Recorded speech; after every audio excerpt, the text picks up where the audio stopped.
Oral questions by members. Member for Kamloops North Thompson. Thank you, Mr. Speaker. Yesterday in his speech, the Premier said that BC mills are slowing down. Well, I've got news for the Premier and the Minister. Mills are closing under these broken promises. Forest companies have simple demands, Mr. Speaker. Expand the timber harvesting land base, reduce policy red tape, improve access to fibre, mandate BC timber sales to actually achieve their targets, and to reset the culture of distrust created by this NDP government. Will the Minister commit to these 5 simple demands? Minister of Forests. Thanks very much, Mr. Speaker. Thanks very much to the member opposite for the question and for his own advocacy for our forest sector as well. There's no question in our eyes, Mr. Speaker, that British Columbia's forest sector is going through many challenges right now. Mills are being squeezed, workers' livelihoods are on the line because of the actions that Donald Trump has taken on our forest sector. 45% duties and tariffs that currently exist on our lumber going down south. It is horrific. It's absolutely absurd that there is more duties and tariffs on Canadian lumber, on British Columbian lumber, heading down south than Russian lumber. Absolutely absurd, absolutely shameful. On this side of the House, our #1 priority is to stand up for workers, to stand up for their paychecks. And the Premier on this side of the House has been leading the national fight for forestry here in British Columbia. As the Premier said yesterday, this is a time for unity. This is a time for all of us to come together, to stand up for forest workers, and that's what we're going to do on this side of the House. Member has supplemental. Well, thank you, Mr. Speaker, but the biggest challenge is this government's incompetence.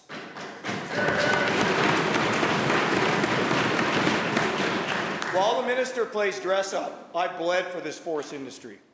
Complex regulations and policy chaos are killing this industry. Why is the government's broken promises, and why are they going to continue to start strangling the BC forest sector under their own red tape?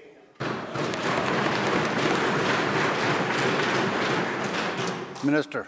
Mr. Speaker, it's a shame to see the member across the way not do what the Premier did yesterday, and that was condemn Donald Trump. In fact, not once. In fact, Mr. Speaker, the Premier has condemned Donald Trump for the actions he's taken. Yesterday, the Leader of the Opposition was given the same opportunity to stand up in this House and to condemn the actions of the President of the United States. But instead... Members,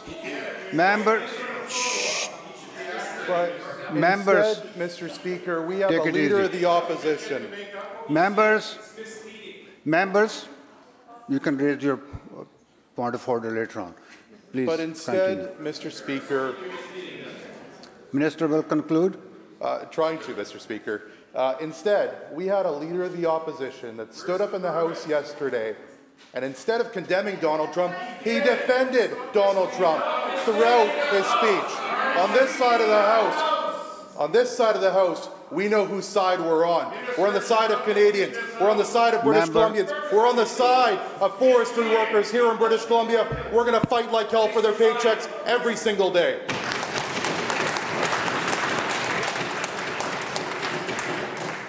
Leader of the Official Opposition. Thank you, Mr. Speaker. It's a shame to see that lying has now become commonplace in this House by this opposition, or by this government. Members, both sides, let's behave. It's a question period only for 30 minutes. There's no need to get personal. Just stick to the point. Let's talk about the issues. There's no need to talk about personal issues. Thank you so much. Member, just listen to what the chair has said. Both sides, please. Thank you, Mr. Speaker. Standing up for forest workers. Those are the words just used. Those are the words that were used by this Premier yesterday in his statement. Rather than apologizing for a decade of destroying our forest sector, rather than offering a reset, he deflects and blames Donald Trump and the Canadian government.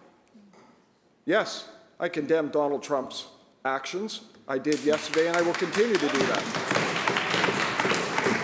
But the reality is this, Mr. Speaker, mills are closing. Workers are being laid off. Families are being devastated. Families don't know if they're going to be able to put presents under a tree for Christmas. Communities are being devastated. That is the record of this government on forestry, and they're trying to deflect and blame. Shame on you. Shame on this government.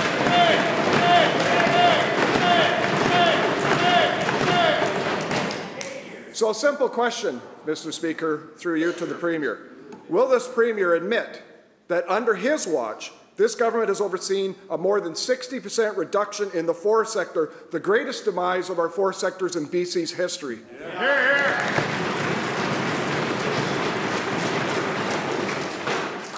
Mr. Premier. Thank you.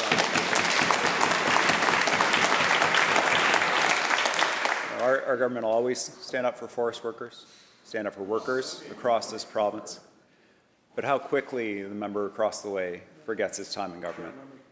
45 mills closed, 70,000 forestry jobs lost. The removal of the requirement that trees close to the mill go to support local jobs. The mass privatization of our forest lands sold off to corporate donors, to his party. It puts us in a difficult position responding to pine beetle kill, forest fire, and the understandable desire of the majority of British Columbians to protect our precious old-growth forests. That's what's left. These are not easy issues, Honourable Speaker. These are hard challenges the government's grappling with. But on top of that, to face 45% duties on wood going to our biggest market, the United States, worse access to the United States than Russia has. You know, to have members in the opposition, and the member can deny it, but it's true, it's on the record. We're fighting these things. Members on the opposition saying that Donald Trump's requests to us are simple neighborly requests, that we should just do what he says. These are like literal quotes from the opposition. The member for Langley Walnut Grove, quote, "It's a simple neighborly request to make. Fix the border. It doesn't need to be tariffs." And then the member for Langley Willowbrook, quote, "I know it's uncomfortable, Honourable Speaker, but when we cut off the liquor from the United States, they said it was a mistake, Honourable Speaker. When we took action against Trump and the Americans, they said it was a mistake. When we stood up for British Columbians and Canadians, they said it was a mistake. They welcomed bloggers in here who called the proposal to cut off electricity to the U.S. a war crime, Honourable Speaker. Well, I'll tell you this, we'll stand up for Canadians and British Columbians every single time."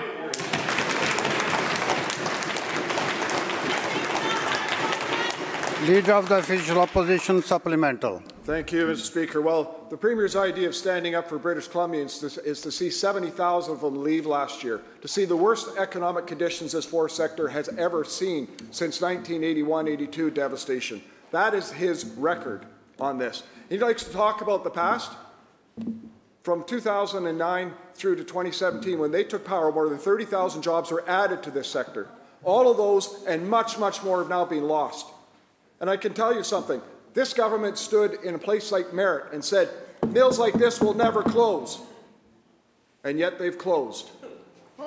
This government has done everything it can to oppose the idea of help for the forest sector. The forest sector itself has come in and said, please just do this, stop with changes. You're killing us.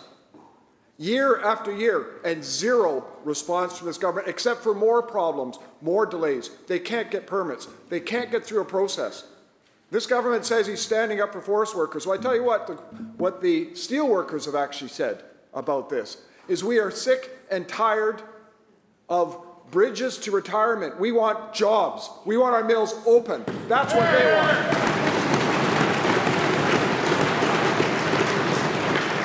Last year, before the election, we warned this government, and we brought forward policies because we saw these additional duties and anti-dumping were coming, which is going to take to 35%. What did this government do? Nothing. Zero. Matter of fact, they did worse than zero. They compounded the problem. And so, yes, there's an additional 10% tariff that's come on with Donald Trump.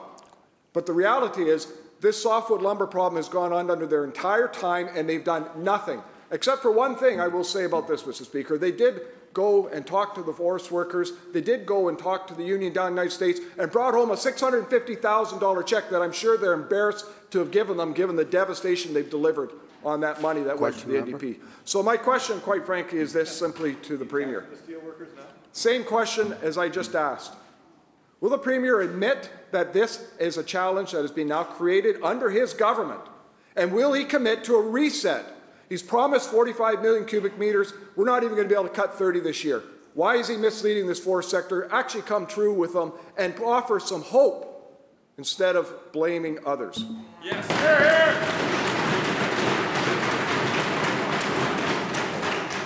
Premier. Thank you, Honourable Speaker. We've been taking action since forming government to ensure that we're responding to the major challenges that the forest sector faced. I mean, 45 mills closed, 70,000 jobs lost. It's not, apparently it's a record that the other side celebrates. I think that's a tough record. This is an industry that has faced major challenges, Honourable Speaker, and faces them now. It requires creative solutions and finding a path forward. And we've taken those actions. We've created over 2,100 jobs. We've protected 2,700 more through the Manufacturing Jobs Fund. It's giving mills additional tools to add value to our timber, something that could have easily been done before. We're expanding our offices overseas to sell timber products to markets other than the U.S. Work that has Order, members. Order. Work that has to happen. And the member mentioned salvage logging permits out of wildfire-damaged woods. We've cut the time for approval of that from 40 days to 25 days, Honourable Speaker. And so, Honourable Speaker, when the member was in government, in 2017, the leader of the forest sector said that the previous government had been asleep at the wheel when it came to softwood lumber duties. We've been fighting since day one to get a deal on softwood lumber. And at the same time, we've had to endure the other side saying things like Canada's western provinces should be a protectorate of the United States. That's the member for Salmon Arm Shuswap. Member for Chilliwack North. EB needs to comply with Trump for the greater good. The member for Langley Walnut Grove, a simple neighbourly request to make from Donald Trump. Abbotsford West, quote, I agree with Trump, unquote. Langley Willowbrook, we must take urgent action on Trump's requests. On and on and on, Honourable Speaker. We're fighting for Canadian workers. We're fighting for British Columbians. We're getting more value from our wood products. We're expanding markets overseas. And at the same time, the opposition is calling for us to kiss the ring of the man who's attacking our foundational industry in the province.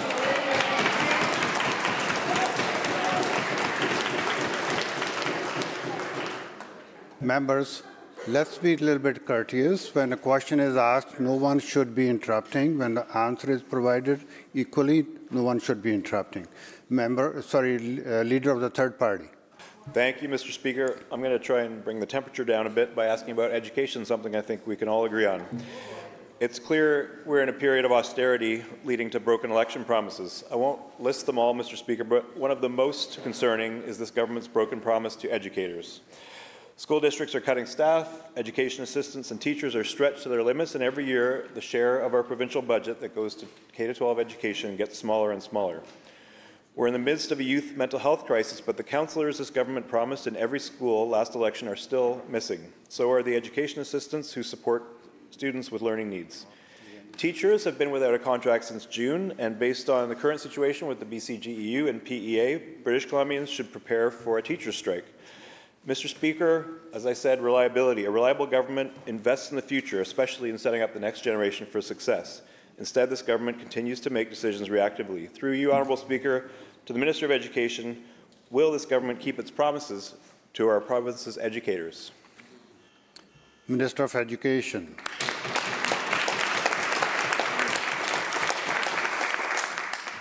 Thank you, Honourable Speaker, and I want to thank the member opposite for the question. I know he's a fierce advocate for public education, as we are on this side of the House. We've had many conversations about the values of public education and supporting the system, which is why we as a government protected education funding in our budget.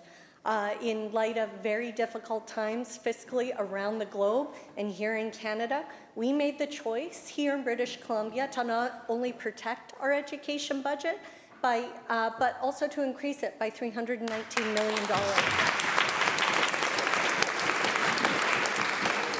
And this is in light of the challenges that we're facing globally.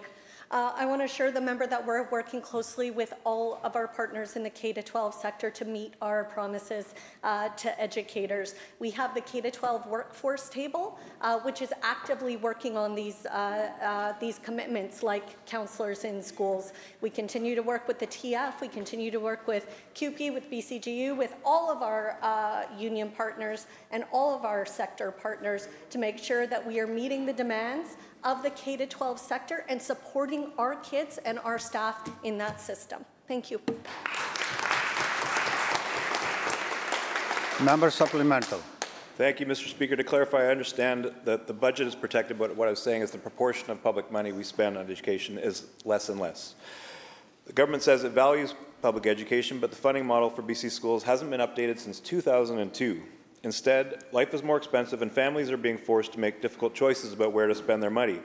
Instead of supporting them, this government quietly cut the Student and Family Affordability Fund, a program that was designed to cover basic school fees, clothing, and field trips for those in need. Parents in this House know how important these are, and it was touted by school districts and this government as transformative. Mr. Speaker, the minister told the public that this 3-year fund was never intended to be recurring and that a replacement was coming. Well, the school year, as we know, is well underway, and parents in need have yet to see the replacement. So, through you, Mr. Speaker, to the Minister of Education, when will this government replace the Student and Family Affordability Fund? Minister. Thank you, Speaker, and I want to thank the member for highlighting the supports that we were able as a government to give during COVID-19. You know, there were significant needs all across our province, and we stepped up in a number of ways through time-limited funds, 3-year funds, to support families in their affordability measures. You know, things like school supplies, things like field trips. We continue to invest in those things. You know, just recently we announced our commitment and a partnership with the federal government for our National Food School Program, which combines to our Feeding Future. We now have every single district in this province offering breakfast, lunch, or a combination of, and snacks in schools. This not only provides parents relief for those who are facing those affordability challenges, it takes away the stigma of, for families who need to access those supports, and really it makes our schools a more welcoming, caring, loving place. We know a student can't learn and can't succeed if they're not, if they're going to school hungry and they're not being supported. We're going to keep investing in programs like that to meet those needs. Thank you, Speaker. House Leader of the Fourth Party. Thank you, Mr. Speaker. Over the last 4 years, this government's reckless and unscientific COVID mandates have driven more than 7,000 healthcare workers out of the system, gutting frontline care and putting British Columbians' lives at risk. Even after walking back these mandates, the government doubled down, forcing workers to disclose vaccine status, reapply for their own jobs, and return to work with not a penny of back pay. And unbelievably, they're still holding the threat of new mandates over their heads. Our healthcare system has crashed and burned under the weight of critical staff shortages that this government has created. So my question for the Minister of Health is this: will she finally admit that her government's COVID mandates damaged our healthcare system, and that it was an unforgivable betrayal of the very people we rely on to keep us healthy and alive? Mr. Premier. Thank you, Honourable Speaker. It's hard to think of a better example of the challenge of discussing public health care, the need to protect vulnerable kids and seniors who are in healthcare environments and long-term care and hospital. It's hard to think of a better example of how hard it is to have these conversations in this House with an example of the ideology that has been brought into this House by the Conservative Party. This anti-vax philosophy, which has no grounding in science, proposes to send unvaccinated workers into our long-term care facilities and hospitals with children who are fighting cancer, with seniors who are clinging to life, and expose them to COVID and the flu and measles. It is incomprehensible. It is unforgivable. Raising anxiety among British Columbians about vaccination right at the beginning of flu season, when we need people to go out and get vaccines to protect vulnerable populations, an act of service for all British Columbians, to attack that act of service, to say that it is problematic and wrong, it's a betrayal.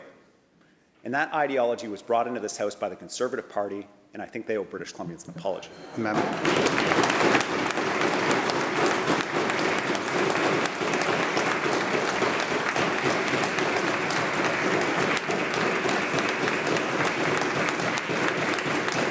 Thank you, members. Thank you. That member who asked the question belongs to 1BC, not Conservative Party, so please have a supplemental. Thank you. I actually do appreciate that myself, for the distinction. Thank you very much. Thank you very much, Mr. Speaker. This government, that Premier, treated British Columbians like guinea pigs, forcing experimental procedures on them without their consent. Let's face it, the numbers don't lie. All 7 doctors in the obstetrics department in Kamloops are gone. The pediatrics unit in Kelowna, gone. And that's just the tip of the iceberg, Mr. Speaker. The devastation here is far and wide.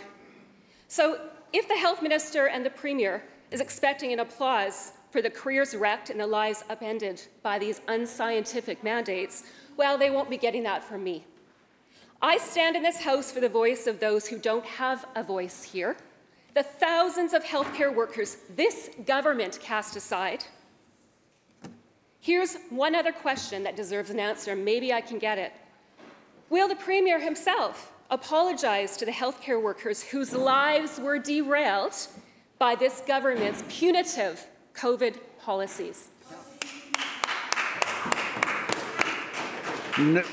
Minister of Health. Thank you very much, Mr. Speaker.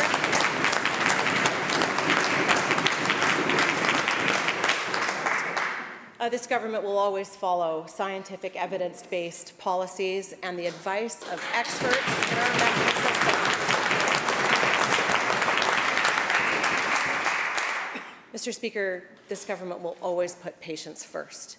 And that's why it's so important to correct the record that there are no doctors who have left the job. Departments have not closed. This government continues to put the long-term stabilization of our healthcare system, the strengthening of our healthcare system, as a top priority. It is the job that the Premier has mandated me to take, and that is why we are taking so much action to strengthen that healthcare system, to recruit and train more doctors and nurses, to bring them in from the U.S., a place where people feel pushed out because of the anti-science policies and rhetoric of that federal government south of the border.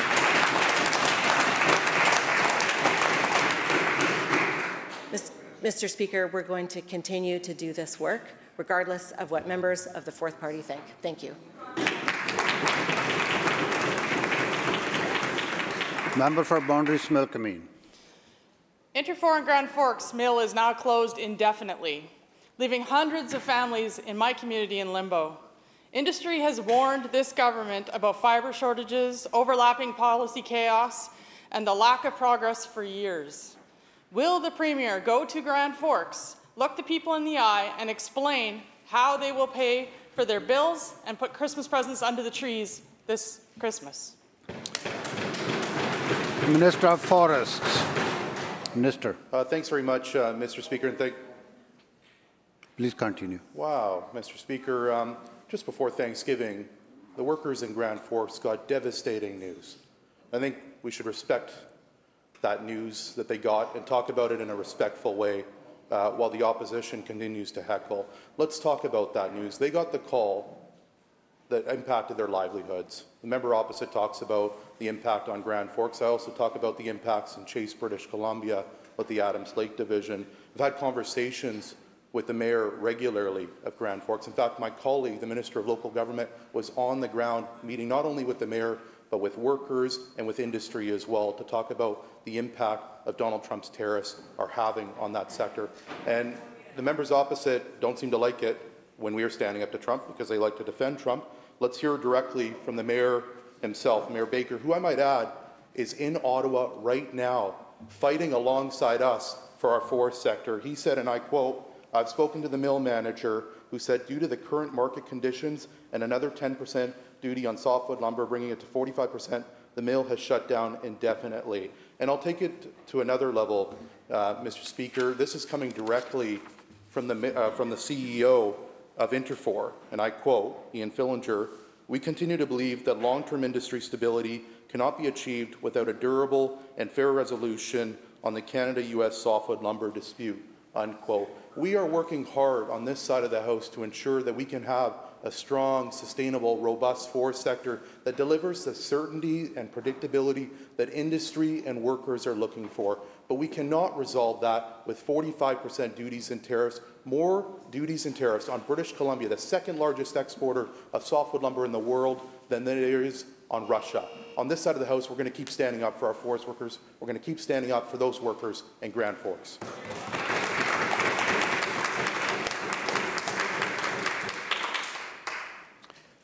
Member for Prince George Valemount. Thank you, Mr. Speaker. Last week, I attended a Safe Streets rally in Prince George.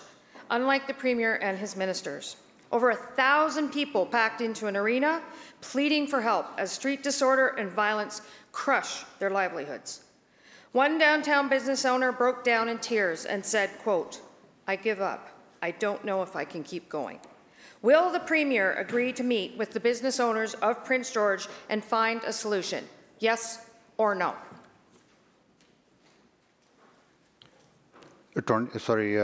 Solicitor General.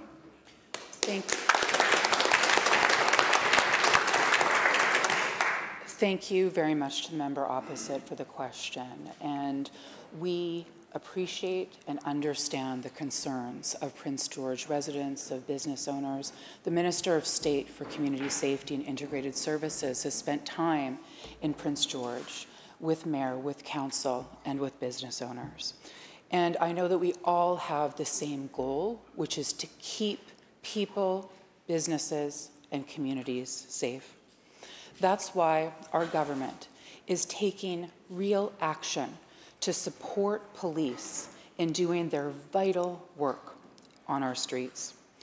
We have set up something called the REVOI program, the Repeat Violent Offenders Intervention Initiative, which consists of teams of police, of prosecutors, and of probation officers, and they're actively monitoring 40 prioritized individuals who have been causing challenges on the streets of Prince George. We've also stood up a program called SITE, the Special Investigation and Targeted Enforcement Program. And Prince George has applied for funding and received over $800,000 in funding to support targeted investigations into repeat violent offenders. I could go on, Honourable Speaker, about the investments that we're making to support police and communities. And I know that there's more work to do, and we are committed to doing that work, to standing with the people of Prince George and ensuring that businesses can thrive, families can feel safe, and the communities in Prince George and across the province remain strong.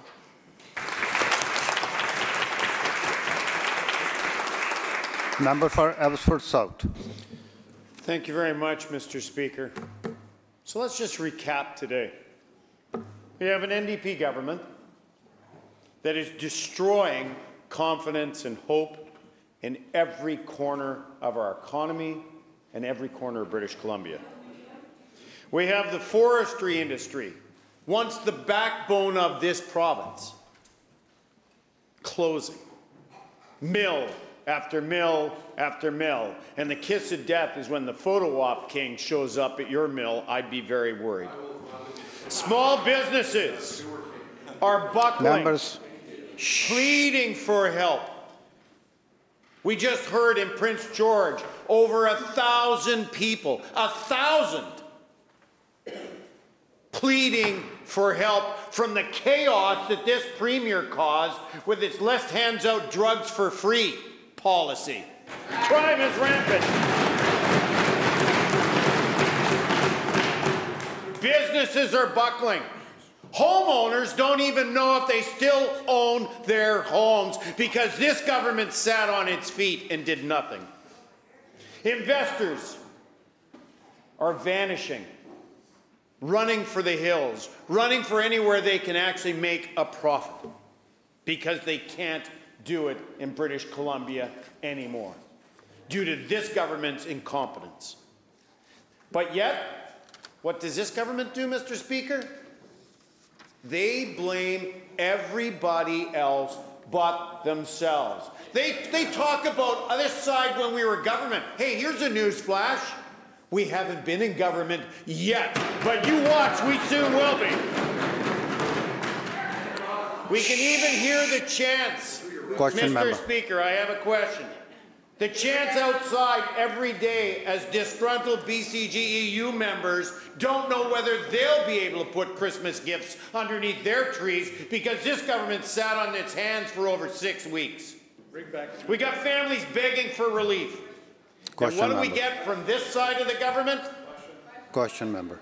Nothing but pointing fingers at everyone else. So my question, Mr. Speaker. Shh, please ask. I got all day. Just don't worry about it. Just ask question.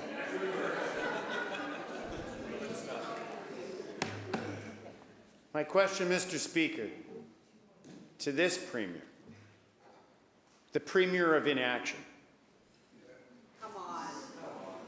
Will he stop, for once, today, pointing at fingers at everyone else and finally take responsibility for the close to a decade that his government has been in business? Thank you, member. Destroying people's lives, and will he actually do what's required to get people in this province working and running again?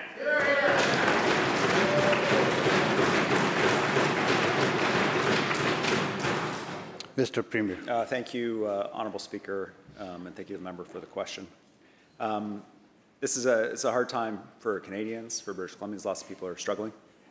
And the thing, you know, the silver lining, I would say, is that the steps we're taking here in British Columbia are showing incredible promise and are showing results. So in the last year, Last year, Honourable Speaker, members, Premier has the floor. Let him finish. last year we led Canada in year-over-year private sector job growth with 55,000 jobs added in British Columbia. Not only did we lead the country in private sector job growth in the last year, but we led the country in women's job growth with more than 15,000 jobs. It's a hard time out there for youth. We're working hard for them, and our youth unemployment rate is lower than much of the country and lower than the national average. Crime is challenging. Crime is challenging in many communities. We've got this extortion challenge we're taking on with special task force and special funding in Surrey. Challenges in Prince George. We're working with local authorities on that. But comparing us across the country, we're leading in crime reduction, 11% reduction in crime severity index and 7% reduction in the overall crime rate. Our actions are showing results. On housing, we're leading the country in the reduction in rents, meaning that people are able to find a more affordable place to live. We're recruiting and adding hundreds of doctors, which are connecting thousands of families to a family doctor, something that we committed to do and we're delivering on. Honourable Speaker, we're working hard for British Columbians every day. It is a challenging environment, but there is no place that I would rather be than British Columbia to face these challenges, Honourable Speaker. The resources we have in this province that we are bringing to global markets, tens of billions of dollars in private sector investment. It's not a surprise to me that in the major project office of the federal government, 40% of those major projects are British Columbia projects. And it could have been the whole list. It could have been the whole list, Honourable Speaker. And you know what the member of the opposition says? The leader of the Conservative Party?